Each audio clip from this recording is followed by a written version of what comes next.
خاصیت از باب چہارم سمع یسمع، چوتھے باب کی خاصیت پہ غور کریں۔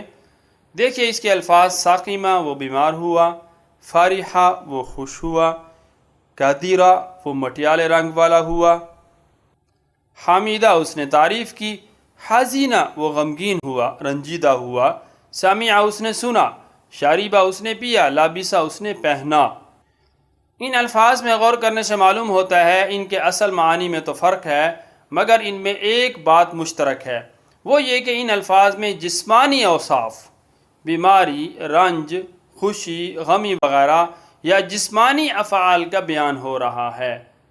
جسمانی اوصاف یا جسمانی افعال کا بیان ہو رہا ہے، یہ اس باب کی پہلی خاصیت ہے۔ دوسری بات، ان الفاظ پر غور کرنے سے یہ معلوم ہوتی ہے یہ افعال اکثر فاعل پر پورے ہو رہے ہیں، یعنی یہ لازمی ہوتے ہیں، ان کا اثر کسی دوسرے پر ظاہر نہیں ہو رہا، اس کو لزوم کہتے ہیں۔ یہ اس باب کی دوسری خاصیت ہے۔ دیکھیں مفعول کی ضرورت نہیں ہے، فاعل پر کام مکمل ہو رہا ہے، یہ لزوم اس کو کہتے ہیں۔ ساقیمہ بیمار ہوا، بات ختم ہو گئی کہ ساقیمہ زید زید بیمار ہوا، تو یہاں مفعول کی ضرورت نہیں ہے۔ فرحہ زید زید خوش ہوا، حزن زید زید غمگین ہوا، سمع زید زید نے سنا۔ تو یہ چیز جو واضح ہو رہی ہے کہ یہ افعال اکثر فاعل پر پورے ہو رہے ہیں، ان کا اثر کسی دوسرے پر ظاہر نہیں ہو رہا، اس کو لزوم کہتے ہیں۔ یہ اس باب کی دوسری خاصیت ہے۔ اور یہ بات بھی یاد رکھیں، جن افعال میں لزوم پایا جائے ان کو فعل لازم کہتے ہیں، یہ فعل لازمی ہیں۔ تو گویا کہ چوتھے باب کی جو خاصیت ہے وہ یہ ہے کہ اس کے افعال لازمی ہوتے ہیں، متعدی نہیں ہوتے، یعنی ان کا کام فاعل پر پورا ہو جاتا ہے، ان کو مفعول کی ضرورت نہیں ہوتی۔ اور کچھ افعال فاعل پر پورے نہیں ہوتے، انہیں مفعول کی بھی ضرورت ہوتی ہے، ان کو تعدیہ کہتے ہیں۔ اور جن افعال میں تعدیہ پایا جائے ان کو فعل متعدی کہتے ہیں، جیسے حامدہ، شاربہ۔ اس باب میں اکثر الفاظ لازم ہیں، متعدی بہت کم ہیں۔ حامدہ اور شاربہ یعنی دو لفظ ایسے آئے ہیں کہ جو کہ متعدی ہیں، باقی اکثر الفاظ اس کے لازمی ہیں۔ جیسا کہ ہم نے پہلے بتایا، خاصیت کا تعلق اس باب کے اکثر الفاظ سے ہوتا ہے، ضروری نہیں ہوتا کہ وہ خاصیت اس باب کے ہر لفظ کے اندر پائی جائے۔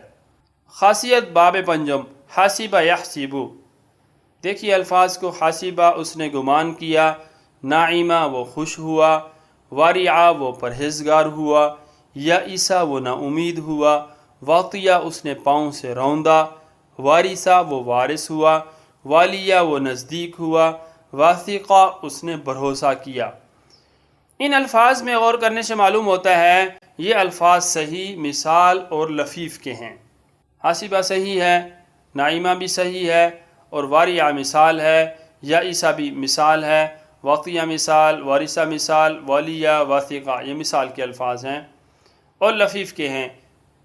اس باب میں اجوف اور ناقص کے افعال نہیں آتے، یہ اس باب کی خاصیت ہے۔ یہ خاصیت بھی لفظی ہے، یعنی اس کا تعلق لفظوں سے ہے۔ ہاں یہ بات بھی آپ یاد رکھیں کہ اس باب کے الفاظ بہت کم ہیں کہ جن کا استعمال ہوتا ہے۔ خاصیت باب ششم شاروف یشروف، دیکھیں ان کے الفاظ پر غور کریں۔ قابوحہ وہ بدصورت ہوا، عادومہ وہ بزرگ ہوا، فاقوحہ وہ فقیہ ہوا، حاسونہ وہ حسین ہوا، شاروفہ وہ عزت والا ہوا، قاروبہ وہ قریب ہوا۔ ان الفاظ میں غور کرنے سے معلوم ہوتا ہے ان کے اصل معنی میں تو فرق ہے، بالکل ظاہر ہے۔ بدصورت ہوا، بزرگ ہوا، فقیہ ہوا، حسین ہوا، عزت والا، قریب ہوا، اصل معنی میں تو فرق ہے، مگر ان میں ایک بات مشترک ہے کہ یہ الفاظ کسی نہ کسی صفت کو بیان کر رہے ہیں، خواہ وہ پیدائشی صفت ہو جیسے قابوہا برا ہونا، حاسونہ اچھا ہونا، یا وہ صفت تجربے اور مشق سے پیدا ہو جائے جیسے فاقوہا فقیہ ہونا کہ اس کے لیے مشق کی اور تجربے کی اور محنت اور مشقت کی ضرورت ہے، یا وہ صفت عارضی ہو جیسے قاروبہ قریب ہونا پھر دور ہو گیا، قریب ہوا پھر دور ہو گیا۔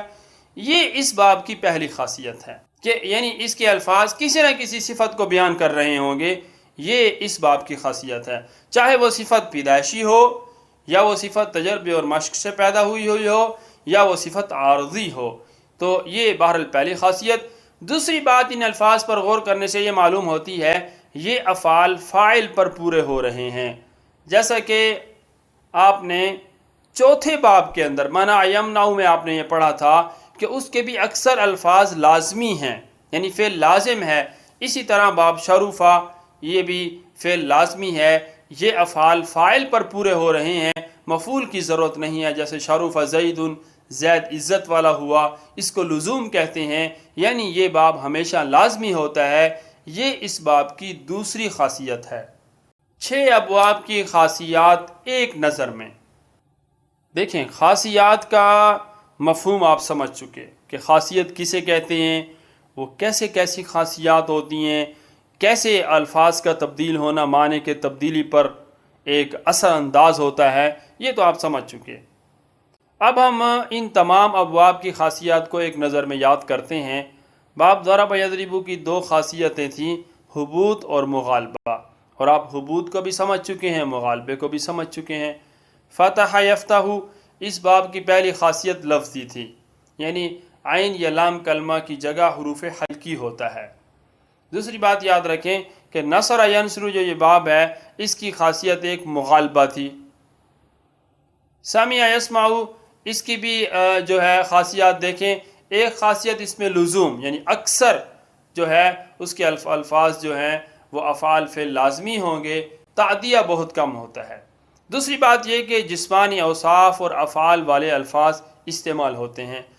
حاسب یحسب میں دیکھیں کہ اس میں بھی جو ایک خاصیت ہے، ایک تو لفظی ہے کہ اکثر الفاظ مثال اور لفیف کے ہوتے ہیں اور صحیح کے بہت کم الفاظ ہوتے ہیں. شرف یشرف اس میں دیکھیں ایک خاصیت لزوم ہے، اور دوسری یہ کہ صفت کوئی پیدائشی ہو یا تجربے یا عارضی یا مشق سے حاصل ہو رہی ہو، وہ ان ابواب میں پائی جاتی ہے، ان الفاظ میں پائی جاتی ہے. خاصیات کی ابواب پر تقسیم دیکھیں. خاصیات کون کون سی ہیں؟ مغالبہ ہے، حبوط ہے، لزوم ہے، لفظ یعنی عین یا لام کلمہ کی جگہ حروف حلقی ہو، مثال اور لفیف کے الفاظ ہوں، صحیح کے بہت کم ہوں، جسمانی اوصاف اور افعال والے الفاظ ہوں، پیدائشی صفت یا عارضی صفت کے جو ہے الفاظ ہوں، ان کے اندر معنی پایا جا رہا ہو. تو یہ دیکھیں یہ خاصیات ہیں. تو اب ان کو تقسیم کرتے ہیں. مغالبہ کون کون سے باب میں ہے؟ باب ضرب یضرب میں بھی ہے اور باب نصر ینصر میں بھی ہے، اور حبوط صرف باب ضرب یضرب میں ہے. اور لزوم جو ہے یہ 2 ابواب کے اندر ہے، باب سامیہ میں بھی ہے اور باب شروفہ میں بھی ہے. لفظی یعنی عین یا لام کلمہ کی جگہ حرف حلقی ہو، یہ باب فتح کی خاصیت ہے. اور اکثر الفاظ مثال اور لفیف کے ہوں، صحیح کے بہت کم ہوں، یہ باب حاسبہ کی خاصیت ہے. جسمانی اوصاف ہوں اور ان کے اندر جو ہے تعدیہ کم پایا جاتا ہو، یہ سمیعہ کی خاصیت ہے. اور پیدائشی یا تجربے یا عارضی کوئی صفت پائی جا رہی ہو، یہ باب شرفہ کی جو ہے خاصیت ہے. خاصیات کی اس طرح ہم ابواب پر یہ ایک تقسیم کرتے ہیں.